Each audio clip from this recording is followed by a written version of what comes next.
De retour avec Adrien. On est dans des conditions extrêmes, vous le voyez pas. Aujourd'hui, Adrien, on va parler du naissin. Le naissin, c'est les coupelles qu'on met à l'eau fin juillet, début août, et qu'on va récupérer 9 mois après. Patrice, ça va pas là. Là, ça bouge trop là. Là, c'est n'importe quoi là.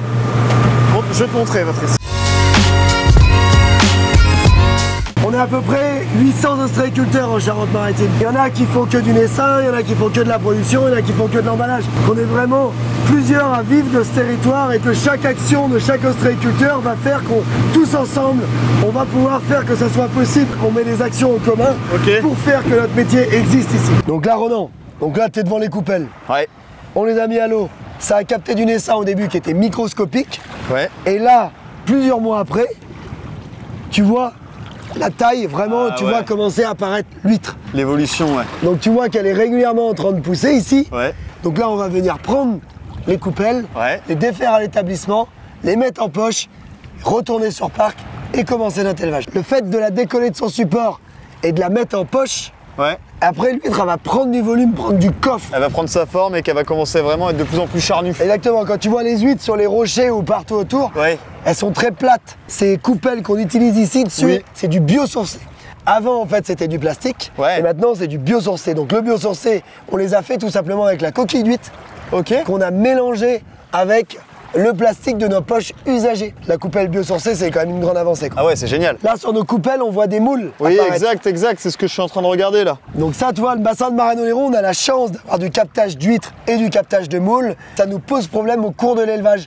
Parce que ça soit les huîtres ou les moules, ça va revenir se capter sur les huîtres qui ont 1 an, sur les huîtres qui ont 2 ans, sur nos supports, nos poches.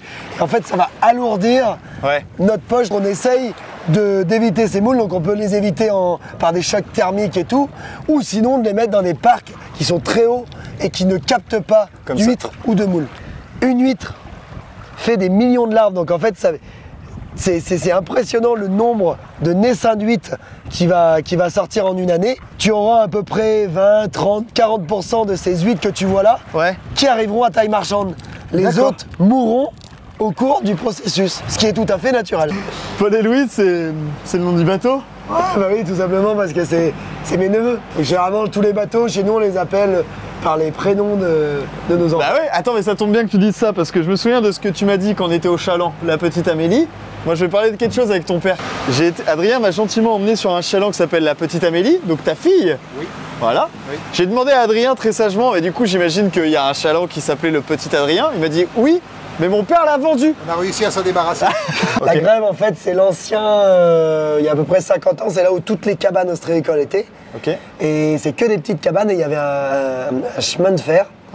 C'était un train après qui remontait directement les huîtres à Paris.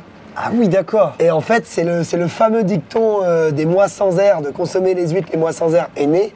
Parce qu'en fait, il n'y avait pas de moyens frigorifiques, donc les huîtres ne pouvaient être consommées que durant l'hiver, les fameux mois en air. Et que maintenant, ce dicton, finalement, il est faux. Maintenant, on peut manger des huîtres toute l'année. Merci beaucoup pour la magnifique balade. Bon, tu m'as promis des huîtres avec du vin blanc, là.